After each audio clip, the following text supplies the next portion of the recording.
అయిపోయింది అని మాత్రం మీ జీవితంలో ఎప్పుడు అనుకోకండమ్మా. మళ్ళీ ఒక నూతన కార్యాన్ని దేవుడు చిగురించగలుగుతాడు, చిగురింప చేయగలుగుతాడు. దేవునికి మహిమ కలుగునుగా.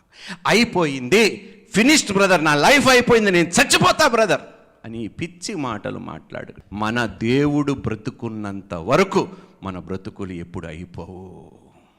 ఏదో ఒక నూతన కార్యము చిగురిస్తాడు. ఎండిపోయిన ఎముకలని కూడా సజీవంగా తిరిగి మార్చగలుగుతాడు.